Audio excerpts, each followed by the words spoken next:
The Bookshop Cate by Cindy Wume.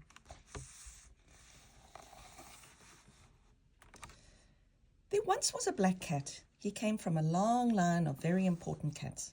His grandma was a well-known mouse catcher. His grandpa had been a famous dancer, and his parents were the best pastry chefs in the city. His brothers and sisters all had jobs they loved, and which kept them very busy. But Black Cat simply loved reading.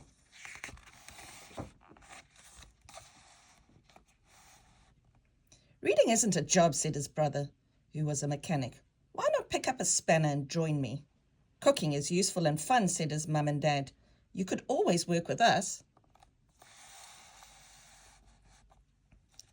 We love playing music, said his sisters. Why don't you join our band? But the black cat just wanted to read. With a book, I can go anywhere and be anything, he replied.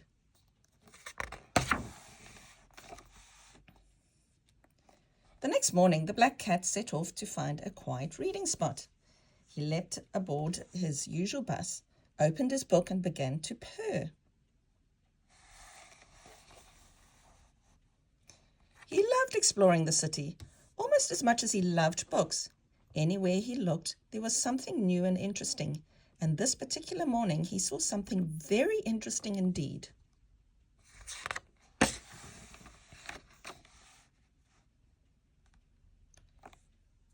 It was a lovely little bookshop with a sign outside that read, "Help Wanted." His tail flicked with excitement. If there was ever a job that was made for him, this was it. "It's perfect," he cried.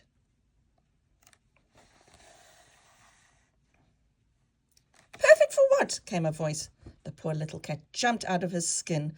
"Perfect for me," he replied. "I love books. I would love to help." "You better come in then," said the girl.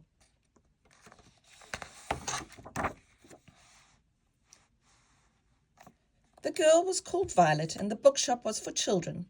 It has been in my family for many years, she explained. I help my grandfather whenever I can, but we do need an extra hand. "Well, I have paws," replied Cat. "Maybe I can help."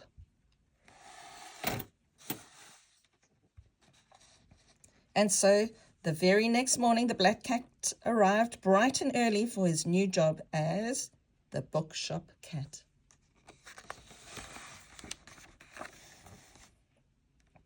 They started by cleaning and tidying the shop. They reordered the shelves, made new displays, and ordered lots of books. They even placed a comfy armchair in the sunny spot in the corner. "It's everything I could ever dream of," sighed the Bookshop Cat, as he swished his tail with excitement and purred his loudest purr. "Welcome," said Violet as the first customers arrived. "All you could ever want is right here on these shelves," added the Bookshop Cat. "We have books about animals and books about oceans, books that will take you on adventures far away, where you will meet astronauts, villains, and unicorns." Then he set about helping each and every child to find the perfect book. Before long, everyone in town knew about the Bookshop Cat, and the children's bookshop became busier than ever.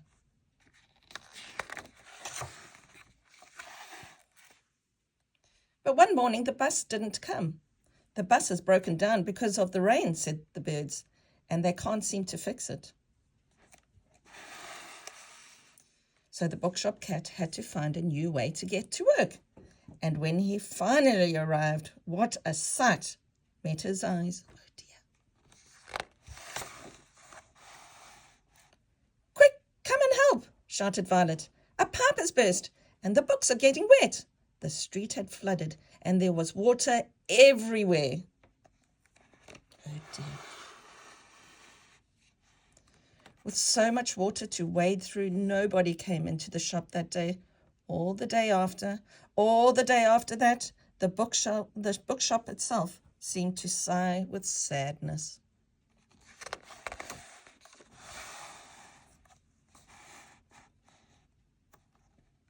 I think we've been forgotten, sniffed Violet. But the bookshop cat said nothing. He just curled up quietly in a corner. He didn't even feel like reading. In fact, he hadn't read a book in days. And when news of this reached the bookshop cat's family, they knew something had to be done. Don't worry, my dear, said his mum. We're all here to help, because that's what families are for. Just tell us what we can do. And very quietly the bookshop cat began to purr. Then Violet said, I think I have an idea.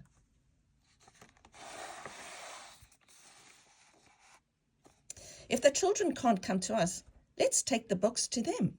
And so early the next morning, Violet, the bookshop cat, and his family set off across the city. They placed books in the playgrounds and along the beach. They put them on benches in doctors' waiting rooms, inside the museum and the city aquarium. They even put books in the greengrocers right next to the bananas.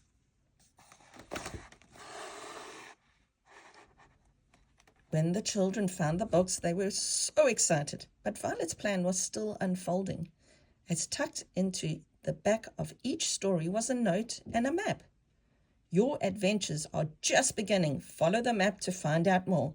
The children followed the map through the city all the way to... I wonder when.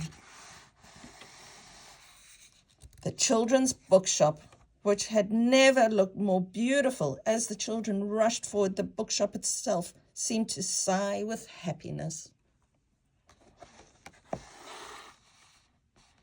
The bookshop cat swished his tail with excitement and purred his loudest purr.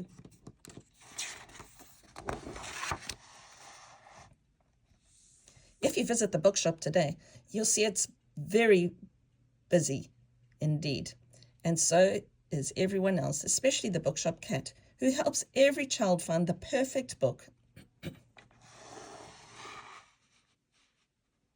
The children still love reading, now more than ever, because thanks to the bookshop cat, they know something very important. I wonder what it is.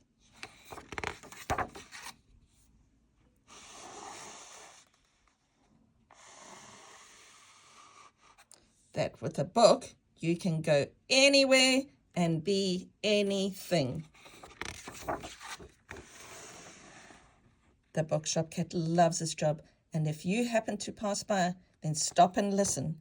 You're sure to hear a loud, contented purr coming from inside.